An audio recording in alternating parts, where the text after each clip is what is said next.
આ ભગા એ તો ભાઈ રે કહી દઈએ ભગાનું શું કરવું ખબર નથી પડતી. મારો દીકરો 4-5 મહિનાથી તો ભગી બહુ રિહામણે છે અને આ ભગો 2 મહિનાથી ગામ મૂકીને વયો ગયો. આ કેમ જાજી ગ્રાન્ટું ખાતું છે એટલે સરકારે તડીપાર કર્યો છે. મારો દીકરો 2 મહિનાથી મોટું નથી દેખાડ્યું કઈ. ક્યાં છે ભગો? લાઈ ફોન કરું. આ ગામના બધાના મેસેજ માંથી મેસેજ આવે છે અને બધા પૂછા પૂછશે જે શેરીએ ગલીએ નીકળી અહીંયા પણ પૂછે ભૂરા કાકા તમારો ભગો ક્યાં? બિચારા કામ હોય કેતા હોય ને. લાઈ ફોન કરું. ભગો સરપંચ. હાલો ભગા, ભૂરા કાકા બોલું. એ બોલો બોલો ભૂરા કાકા, બોલી નાખો. હવે આ 2 મહિનાથી તું ગામમાં છો નહીં. ગામને અમે જવાબ દઈને થાકી ગયા છે. મેસેજ ફોનમાં એટલા આવે છે તમારો ભગો ક્યાં છે. હવે અમારે એને શું કેવું? ભૂરા કાકા, હું દવાખાને હતો, દવાખાનાના કામમાં છું, દવાખાને છું કાકા. દવાખાને છે? ઓહો ભાઈ રે કઈ દવાખાનું તારે ભગા ખૂટતું જ નથી, પણ ગ્રાન્ટ ઓછી ગરસાય ને કાકા દવાખાના ક્યાંથી ખૂટે? કાકા દવાખાનાનું કામ છે એટલું તો જોવાય. તમે તો માણસ છો, જનાવર છો, ખબર નથી પડતી. આમાં ગ્રાન્ટની વાત ક્યાંથી આવી? તમને ના નથી પડી તમારે ગ્રાન્ટોની વાત નહીં કરવાની? કાકા ગ્રાન્ટોની વાત તો આવવાની છે ભગા. તું ગમે તેમ કરી જઈશ, કદાચ પાછળમાં કરી જઈશ ને તોય હું ગ્રાન્ટોની વાત તો કરવાનો છું, કારણ કે તે આ 4 વર્ષ સરપંચમાં તારા ગયા ને તે બીજું કઈ કામ જ નથી કર્યું. ગ્રાન્ટું ખાવાનું જ કામ કર્યું. અહીંયા તું ગ્રાન્ટું ખાસ અને તારા હાહરિયામાં તું તારા હાહરિયાના હાથનો માર ખાસ. આ 2 જ કામ કર્યું. ખાવાનું જ કામ કર્યું. ખાવાનું 2 ખાવાનું. મારે ખાવાનું, અહીં ગ્રાન્ટું ખાવાની, હું અહીંયા માર ખાવાનું. આ ચાલુ જ રહેવાનું તારે હજી 4-6 મહિના. કાકા હું ભગવો સરપંચ છું, થોડીક મારી ઇજ્જત હોય, થોડીક મારી આબરૂ હોય. આવી ગેરહાજરી વાતું ન કરાય. આવી વાતું કરવાની જ ન હોય કાકા. એલા આવી વાત થવાની છે, બધે થાય. હું એક નથી કરતો. કેટલાકના મોઢે તું તાળા મારીશ. તો તું ગામ મૂકીને શું કામ વયો ગયો છે કે ને? તું કાંઈ કાંડ કરીને ગયો છો? કાંઈ મોઢું નથી દેખાડતો તો શું તારું મોઢું દેખાડ્યા જેવું નથી? કાકા તમે ગધેડાને તાવ આવે એવી વાત કરો છો. ક્યાંક બાર ગામ ગયા હોય તો એવું વિચારવાનું કે કાંડ કરીને ગયો હોય છે એમ કેવાય કાકા કોઈને?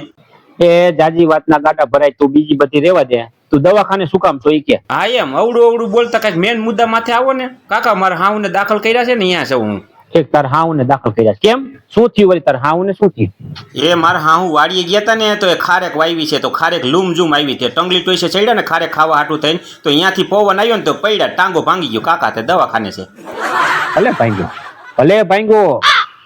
કાકા જેદુના ભગી વહુ રિહામણે ગયા છે, જેટલી વાર તું તેડ વાગ્યો ને એટલી વાર તને ટાંગા માથે જ માર માર્યો છે. તારા પગ જ જોયો છે ને, હાણસીનો ઘા કરે, વૈણાનો ઘા કરે. જેટલી વખત, એક વખત તો ખબર છે ને તું કેતો તાવડીનો ઘા કરી લીધો છે. તાર ટાંગા માથે જ લાગેલું છે ને, એ નિશાન નથી સૂકી. તું વિચાર કઈ એ કઈ વખત નિશાન નથી સૂકી. ટાંગા માથે તને લાગ્યું છે. તું અહીંયા આવીને રોતો ખબર કે કાકા મને ટાંગા માથે માર લીધું. એનો ટાંગો ભાંગ્યો ને ભાઈ, જેવા સાથે તેવા. જેવું કરો ને એવું ભરો. એટલે તને કઈ ગ્રાન્ટ ઓછી કરાઈશ તું, નકર પછી તારે આજ પૈસા થવાની છે. તું ઘસી ઘસી ફાંદો ફૂલાઈ જશે ને ફૂટી જશે. કાકા હું એમ કઉ છું કે તમારા મગજમાંથી ગ્રાન્ટોની વાત જાતી કેમ નથી? ગ્રાન્ટોની વાત વસાર પાછી ક્યાંથી આવી? આવશે ગ્રાન્ટોની વાત તો વસાડ આવશે. તું પાતાળમાં કરી જઈશ તો આવશે. ઈ નહીં ભૂલી. તું ખાઈ ગયો છો એટલું તો ધરાતો નથી, હજી ચાલુ જ છે. કાંડ કરીને કરીને અહીં ગાંઠો ખાઈને તો તું બાયણે રખડેશ. કાકા હવે તને શું કઉ છું, જાજી વાતના ગાટા ભરાય. હવે ભગી વહુ વારે સમાધાન થાય એમ છે? કાકા તમે લખણ ખોટા છો. વસાર પાછી ભગી વહુની વાત ક્યાંથી આવી? અને કેમ સમાધાનનું કેમ પૂછો છો તમે કાકા? એટલે આ સમાધાનનું પૂછવું પડે. નો થાય એમ હોય તો કે તો મેં તારા હાટું એક માગું તૈયાર રાખ્યું છે. કાકા જેદુનો હું સરપંચમાં આવ્યો ને તેદુની મારી બુરાઈ જાતી નથી, કઠણાઈ જાતી નથી, અને તમે પાછા હવે લાયગા માથે મીઠું ભભરાવવાની વાત કરો છો કાકા. એટલે આમાં લાયગા માથે મીઠું ભભરાવવાની ક્યાં વાત આવી કાકા? તારા હાટું તૈયાર રાખ્યું છે. પછી નો ભગી વહુ અહીંયા આવે એમ હોય તો અમારે સરપંચ વિનાનું કામ કેટલા દી રાખવું કાકા? અહીંયા અમારે કાગરિયા ઉંદેડા ખાઈ ગયા, કઈક ડૂસા વળી ગયા ખીચામાં સયું કર્યા વિનાના ફરી છે કાકા. અડધા ગામમાં તો એની મને કચરાના ઢગલા થઈ ગયા છે. અડધા ગામમાં ભૂગર્ભ ગટર સલકાની છે. તમારે 2 માણસ બારોબાર જ ફરવું છે. ભગી વહુને તો સમાધાન થાય એમ હોય તો તું પૂછી જો. અહીંયા નો થાય એમ હોય તો તું છે ને તારા ઠેલા બેલા લઈ ગયો હોય લઈને તું આવતો રે. અહીંયા કરશન કાકાના ભાઈબંધ છે ને ખીમા ટીડા, એની મૂંગી રે તારું નક્કી કરવાનું છે. કાકા તમે મને મારા હાલ માથે છોડી દો. મારા નસીબમાં હતું એ મને મળી ગયું. હવે મારે એક ભાવ માંથી બીજો ભાવ નથી કરવો કાકા. હવે રેવા દો મને. ભગા તું છે ને કોઈ સુધરવાનો જ નતો. એમાં એક ભાવ ને 2 ભાવ ને એવી વાત ક્યાં આવી? એમાં એક ભાવ ક્યાં તારો આમ તો સુધરો છે? તો કદાચ તારો બીજો ભાવ અમે કરી જો સુધરતો હોય તો. કાકા હજી મને હેરાન કરવામાં કઈ બાકી રહી ગયું છે? હજી તમને આવા વિચારો આવે છે કે હું ઘર ગાવીને શું તમારે હજી મને હેરાન કરવો છો? ભગી વહુને ખબર પડે તો? એટલે એમાં ખબર ન પડે. તું એક કામ કર, તું માથાકૂટ કરીને નીકળી જા. ત્યાં હું છે ને કરશન કાકા તારી વાત કરી રાખું. આપણે ખીમા ટીડાની મૂંગી રહી ને તે જોયેલી હોય ભલા માણા. આપણે ખબર જાંબુડા ખાવા જતા કે ટંગલી ટોયસે બેહીન અને કોયલની ગોઈને દેખાડો કરતી, ખબર બોલતી કુ કુ. આઈ ઈ ખીમા ટીડાની મૂંગી એમ ને કાકા, ઈ તો સારી છોકરી છે. તો અહીંયા શું મારું ઘર ગણું થઈ જાય કાકા? મારો બેટો મગિયા દાંત કરતા કરતા એમ કે છે થઈ જાય ભલે મને. આને હરકતો છે હો કરગણું કરવાની. લાઈ ને મારા લાકડે માકડું ભટકા દે. હું અહીંયા મૂંગીને કોઈ રાખતું નથી, નાને કોઈ દેતું નથી, અને ભગીઓ રીહામણે બેઠા છે.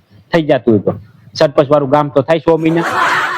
કેમ કાકા એકલા એકલા બડબડો છો? જોઈજો હું ભગવો સરપંચ છો, કુવામાં ઉતારીને વરત કાપતા નહીં. એટલે એકલા કોઈ બળબડતું નથી. આ તો આમ તો બંગા આવી મને બંગા. તો હવે કરશન કાકાને વાત કરું, તું અહીંયા આવ્યો પછી કરું. કાંઈ વાંધો નહીં, હાલો હું આવું ને ઈ પેલા તમે કરશન કાકાને વાત તો કરો. વાત કરો કાકા. તું અહીંયા કણે બગાડીને આવતો રહે. એક કામ કરી, હું છે ને કાલ કરશન કાકા પાસે જઈશ. પછી હું કરશન કાકાને ફોહલાવીશ કે આ છોકરો બિચારો 5 વર્ષથી ઓલી ભગીઓ અહીં કણે એક દી રહેતી નથી, રીહામણા કાઢે છે, તો આને ઘરગાવી દે તો બાયડી વાળો થઈ જાય, ગામ સરપંચ વાળું થઈ જાય. આ એવી રીતે વાત કરું. પછી મને પોઠો પાડતો ને તું ગામમાં. પોઠા પાડવાની વાત તો એક બાજુ રહી કાકા, પણ મને એવું લાગે છે કે મારો ગ્રહ હાવ નબળો પડી ગયો છે. તમે મારું ઘર ગયણું કરાવી નાખો અને પછી ભગીઓને ખબર પડે ને ઈ હોતન આવે તો. લા કાકા મૂંગી એટલે તારું ઘર ગયણું કરી નાખી, કદાચ ભગીવો ને પછી ખબર પડે અને કદાચ ઈ આવે તો ભલા માણા અત્યારે 5 વર્ષથી તું એક બાયડી વાળો નથી ગયો, તો પછી ભલે 2 બાયડી ભેગી રહેતી હોય તને તારું શું જાય છે એમાં?